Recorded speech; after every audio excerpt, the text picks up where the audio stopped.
어떤 올리브유가 좋은지 모르겠어요. 저조차도 올리브유가 좋다는 걸 알지만 막상 살려고 할 때 저 올리브도 좋다고 하고 저를 좋다고 하고, 그리고 어떤 올리브는 너무 비싸요. 근데 내가 이만큼 비싼 돈을 지불하는 게 맞을까에 대한 확신도 좀 모자랐습니다. 그래서 저희 팀에서 또 리사님께서 이 올리브유 어떤 기준으로 고를지에 대해서 정리해 주시고, 또 그 다음 영상에서는 시중에 있는 올리브유들을 비교해서 분석한 다음에 추천해 주실 거예요.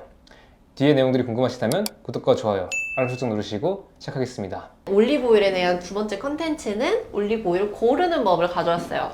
이 올리브오일이 좋아요 라고 막 얘기를 해드릴 수도 있지만, 물고기를 잡아드릴 수는 있지만, 여러분한테 물고기 잡는 법을 가르쳐 드리고 싶어서 좀 이것저것 조사를 좀 해왔어요. 올리브 국제협회가 올리브 오일이 어떤 게 좋다라고 규제를 해주고 있기 때문에 좀 그런 거에 대해서 찾아봤어요. 품질을 결정하는 요소에는 두 가지가 있거든요. 하나는 과학적인 기준, 두 번째는 감각적인 기준이에요. 과학적인 기준은 말 그대로 실험을 통해서 우리가 눈으로 확인할 수 있는 거. 그 다음에 감각적인 기준은 저희가 보통 맛을 보죠. 그런 맛에 대한 기준을 또 정해줬어요. 그래서 하나씩 살펴볼게요. 보통 저희가 올리브 살 때 다 한 번씩 들어보셨을 법한 얘기예요. 맨 처음에 산도예요. 산도 우리 많이 그 올리브오일 뒤편에도 써져 있는 제품이 있고, 보통 인터넷으로 구매할 때 이거 산도 낮으니까 좋아요 라고 얘기를 할 거예요. 근데 이 산도가 도대체 뭐냐? 기름 100g 중에 그 깨져 있는 지방산이 몇 g인가를 나타낸 거예요. 그때 요거는 퍼센테이지로 나타내고요. 보통 저희가 지방을 구성할 때 글리세롤 하나에 지방산 3개가 붙어 있잖아요. 근데 이제 그게 깨지면 유리지방산이라고 하거든요. 근데 그 유리지방산이 몇 g이 있나를 퍼센테이지로 나타낸 거거든요. 그래서 이 지방산이 많으면 많을수록 산도가 높아지겠죠? 그럼 신선하지 않은 거예요. 그래서 산도는 낮으면 낮을수록 좋다, 이렇게 알고 계시면 될 것 같고, 근데 이제 저희 나라는 좀 아쉽게 상가를 사용해요. 국제올리브위원회는 산도를 사용해서 약간 단위 차이가 있는데 이건 좀 어떻게 다른가 하면은, 산도는 신선함의 절대적인 기준이라 생각하시면 되고, 상가는 상대적인 기준이라고 생각하시면 돼요. 그래서 단위가 다르거든요. 그래서 그냥 그렇게 다르지만 상가도 낮으면 좋고 산도도 낮으면 좋다, 그냥 이렇게 이해하시면 될 것 같아요. 그 다음에 저희 첫 번째 시간에 폴리페놀 이야기 들으셨죠? 이 폴리페놀도 그 검사를 통해서 이 수치를 볼 수 있거든요. 근데 제가 첫 번째 시간에 폴리페놀은 되게 여러 종류가 있다고 했잖아요. 그래서 국제올리브위원회도 이거 다 확인하기 어렵다, 그냥 전체 폴리페놀 함량을 보자 해가지고 총 폴리페놀 함량을 확인해요. 그래서 250mg per kg면 낮다, 250에서 500mg per kg면 보통이다, 500이 넘으면 높다, 이렇게 기준을 정해줘서 보통 좋은 올리브 오일이라고 하면서 인터넷에 이제 기재되어 있는 기준을 보시면 500이 넘는 그런 올리브 오일을 보실 수 있을 거예요. 그 다음에 세 번째는 자외선 흡강도예요. 이거는 이제 올리브 오일이 얼마나 투명한가, 그 안에 얼마나 나쁜 게 있나를 보는 건데, 저희가 올리브 오일을 시간이 지나면 지날수록 지방산들이 산화되면서 깨져서 나오는 성분들이 있잖아요. 좀 그거를 본다 생각하시면 될 것 같아요. 그래서 이제 흡강도가 요 두 가지가 이제 국제 올리브 협회에서 정하는 거고, 요거는 뭐 간단히 생각하시면 빛의 파장이 다르다, 이렇게 생각하시면 될 것 같아요. 그래서 K232는 1차 산화물량, 처음에 산화가 시작된 날을 확인하면 기준이다, 이렇게 보시면 될 것 같고, 두 번째 K270은 얘가 깨져서 첫 번째 나온 산화물에서 또 더 산화가 진행된 거, 얼마나 더 산화가 많이 진행됐냐를 좀 판단하는 기준이거든요. 그리고 델타 K 값은 정제 혼합 유무를 보는 건데, 올리브 오일을 홍보할 때 많이 설명하는 기준이 아니에요. 그래서 그냥 이런 게 있구나 라고 간단히 넘어가시면 될 것 같고, 네 번째 왁스 함량이에요. 저희가 자연적으로 올리브 껍질이나 씨앗에 왁스라는 물질이 있거든요.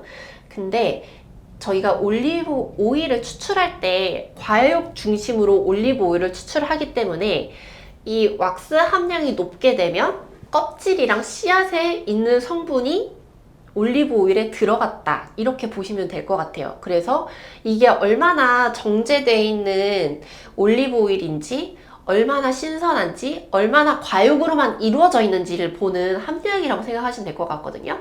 근데 뭐 이것도 사실 올리브 오일을 홍보할 때는 거의 쓰지 않아요. 그리고 마지막 과산화물 값인데요. 올리브 오일이 얼마나 신선한지 또는 얼마나 산화되어 있는지 나타내는 지표예요. 그래서 이것도 과학적인 기준에 들어가 있는 거고요. 나 이거 잘 모르겠다 하시면 지금 당장 여러분이 먹고 있는 올리브 오일을 인터넷에 찾아보세요. 그래서 올리브 오일 분석 증명서 보는 방법을 가르쳐 드릴게요. 그래서 엑스트라 버진 기준으로 저는 얘기할 겁니다. 저희는 이제 엑스트라 버진을 드셔야 하니까요. 그래서 이거는 제가 흔히 좀 유명한 올리브 오일의 성적 증명서가 인터넷에 나와 있더라고요. 그래서 이거 하나를 가져왔어요. 처음 보셔야 될 게 날짜입니다. 2023년도 3월 31일에 이거는 분석이 들어간 거고, 이제 산도, 엑시디티, 산도예요. 엑스트라 버진은 산도가 0.8 이하거든요. 근데 요거 결과값이 0.15. 너무 만족하는 수치죠. 두 번째, 아까 흑광도 말씀드렸어요. K270, K232. 여기 다 나와 있죠. 0.22보다 낮아야 되는데 여기는 0.15. 충족이 됩니다. 세 번째, 2.5 이하여야 되는데 1.69. 너무 만족하고요. 그 다음에 델타 K 값. 요거는 0.01 이하여야 되는데 0.002. 요것도 충족하죠. 그 다음에 왁스 함량은 250mg per kg여야 되는데 이건 36. 단위 똑같고요. 그 다음에 과산화물 값은 20ml 이퀴발런트 O2 per kg 이하여야 되는데 이거 5.1 만족하는 값이에요. 그래서 이렇게 올리브 오일 분석 증명서를 보면서 이거 내가 먹어도 되겠다, 먹어도 안 되겠다 판단하시면 될 것 같아요. 이거 캡처해 주시고요. 그러면 저희가 지금까지 과학적인 기준을 봤어요. 두 번째는 감각적인 기준을 볼 거예요. 올리브 오일이라고 다 똑같은 맛이 나는 건 아니에요. 여러 가지 올리브 오일을 맛보신 분들은 이거 너무 매캐한데? 아니면 이거 너무 쓴데? 이거 너무 느끼한데? 이렇게 느끼셨을 수도 있는데 올리브 오일이라고 다 똑같은 맛이 나는 건 아닌 이유는요. 올리브 오일 품종에 따라서도 다르고요. 언제 수확했느냐에 따라 다르고요. 뭐 그 나라의 기후나 뭐 강수량이나 이런 거에 따라 다 맛이 조금씩 달라져요. 그래서 똑같은 라벨링을 했더라도 연도가 지나서 올리브 오일이 추출되는 시기가 다르면 맛은 당연히 달라질 수 있어요. 올리브 오일 품종에 따라서도 맛이 조금씩 다를 수 있어요. 지금 제가 첫 번째로 보여드리는 사진은 피쿠알이라는 품종인데 이건 스페인 안달루시아라는 지방에서 나는 품종이고요. 보통 강한 쓴맛, 그 다음에 토마토, 풀향 이런 향이 나요. 이런 맛들이 나고요. 두 번째 아르베키나, 이거 많이 들어보셨을 거예요. 이것도 스페인에서 자라는 품종이고 보통 카탈루냐라는 지역에서 많이 재배되는 품종인데 부드럽고 달콤하고 약한 과일 향이라 은은한 향이 나서 처음 올리브 오일 입문하시는 분들한테는 너무 좋은 올리브 오일이죠. 세 번째는 오히블랑카라는 품종이고요. 이거는 스페인 남부 지방에서 많이 재배되는 품종이에요.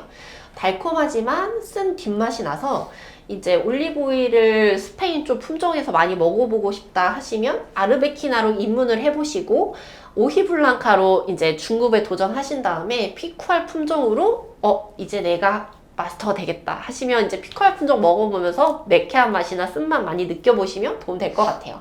그리고 이제 그리스에는 코로네이키, 만자니아 이런 품종이 있는데 저는 이제 코로네이키라는 품종을 가져와 봤고 이건 강렬한 쓴맛이 많이 나요. 폴리페놀 함량이 많이 들어있다 하거든요. 그래서 이런 것도 있고 프란토이로라고 해서 이탈리아에서 많이 재배되는 품종인데 이거는 신선한 과일 향이랑 허브 맛이 많이 나는 그런 올리브 오일이라고 해요. 그런데 이제 지금 다 보시면 올리브가 다 비슷하게 생겼잖아요. 그래서 이제 올리브 오일도 여러 가지 많이 맛보시면서 본인의 취향에 맞게 올리브 오일을 가져보는 것도 너무 좋을 것 같아요. 그래서 올리브 오일을 감각적인 요소를 보면은 맛, 그 다음에 질감, 그 다음에 향 이런 감각적인 특성을 분석해가지고 오일의 등급을 결정하거든요. 근데 이제 과일 향에도 딱 과일 향이다 라고 하는 게 아니라 녹색 과일, 익은 과일, 토마토, 올리브오일, 뭐 시트러스 향이 난다 이렇게 다 엄청 디테일하게 노트를 만들어 놨어요. 저희 와인이나 커피도 다 그 테이스팅 노트가 있잖아요. 그런 것처럼 이제 올리브 오일에도 테이스트 노트를 만들어 놨거든요. 보시면 뭐 과일 하나만 보더라도 아보카도 향, 라임, 레몬, 그 다음에 푸지 애플, 패션 프루트, 구아바, 그 다음에 프루트 샐러드, 뭐 복합적인 맛 이런 것처럼 그 되게 하나하나 다 디테일하게 나눠놨어요. 올리브오일에도 되게 다양한 맛이 나는구나 이렇게 좀 알고 드시면 좀 재밌지 않을까 해서 이제 제가 하나 들고 왔었고요. 저희 와인은 소믈리에가 있어요. 올리브오일도 올리브오일 테이스터라는 좀 독특한 직업이 있거든요. 이 올리브오일 테이스터가 하는 일이 있는데 올리브오일 국제협회가 정해놓은 그 기준에 따라서 세계 여러 나라에서 올리브 대회를 해요. 그때 이런 분들이 초청이 돼가지고 올리브 오일을 테이스팅하고 순위를 결정하고 하는데 이 테이스터 분이 되게 결정적인 역할을 해주신다고 해요. 되게 여러 나라에서 이런 올리브 대회를 진행한다고 해요. 그래서 보시면 이렇게 코발트 잔 처음 보실 거예요. 이 코발트 잔이 올리브 오일의 색을 완전히 제거해서 맛과 향으로만 올리브오일을 평가하기 위해서 특수 제작된 잔이라고 해서 저 이거 좀 처음 봤거든요. 신기해서 여러분한테도 보여드리려고 제가 들고 왔고 이거 좀 영어로 되게 많이 써져 있지만 굳이 다 보실 필요 없으시고 이거는 어떤 거냐면 그 국제 올리브 협회가 제시해준 그 기준이거든요. 그래서 보시면 뭐 올리브잎 향이 나는지 뭐 사과향, 아몬드, 토마토 그 다음에 뭐 바나나, 뭐 아티초크 뭐 이렇게 다 디테일하게 나눠놨거든요. 이거를 0점에서 10점까지 이 올리브 오일 테이스터 분들이 맛보면서 점수를 매기신다고 하더라고요. 그래서 요것도 그냥 살짝 뇌에 넣으시면 나중에 섹시해지실 수 있을 것 같고 그 다음에 올리브 오일 그러면 언제 수확하나요? 하는데 이 북반구랑 남반구랑 살짝 달라요. 그리고서 위쪽 북반구 지역은 보통 이제 스페인, 이탈리아, 그리스 보통 올리브 오일이 많이 나는 나라죠. 그 나라들이 지금 막 수확할 때예요. 10월에서 그 다음 해 1월까지 수확을 하고요. 뭐 밑에 지방은 호주나 뉴질랜드가 있겠죠. 그런 지역들은 4월에서 7월에 수확을 합니다. 그래서 나는 햇 올리브유 먹고 싶어 하시면 10월에서 1월 지나고 한 4월에서 5월 달부터는 스페인, 이탈리아, 그리스 올리브 오일을 좀 마음껏 드실 수 있을 것 같고 나 그럼 10월 달에 햇 올리브 오일 먹고 싶은데 하시는 분들은 호주나 뉴질랜드 거 사 드시면 됩니다. 저희 마트 가서 보시면 이런 문구 보셨을 거예요. 엑스트라 버진 올리브 오일, 뭐 버진 올리브 오일, 퓨어 올리브 오일, 엑스트라 라이트 올리브 오일 이렇게 들어보셨을 건데 올리브 농장에서 올리브를 수확을 하게 되면 1차로 공장에 들어가요. 근데 이 공장에서는 그냥 세척하고 올리브 오일을 분쇄하고 그 다음에 반죽을 하고 압착을 해서 원심 분리해서 제가 아까 과육 추출을 한다고 했잖아요. 그 과육이나 뭐 씨, 그 다음에 껍질을 분리를 하고요. 그걸 또 여과를 해요. 그렇게 되면은 이제 1차적으로 품질 검사를 하게 되거든요. 이 품질 검사에서 세 가지로 나눠져요. 엑스트라 버진 올리브 오일, 그 다음에 버진 올리브 오일, 그 다음에 람판테 오일로 나눠지게 되거든요. 요 세 가지는 천연 올리브 오일인데 나 이거 람판테 처음 들어봤다 하실 수 있어요. 예, 당연히 처음 들어보셨을 거예요. 왜냐면 이거는 시중에 팔 수 없는 거니까요.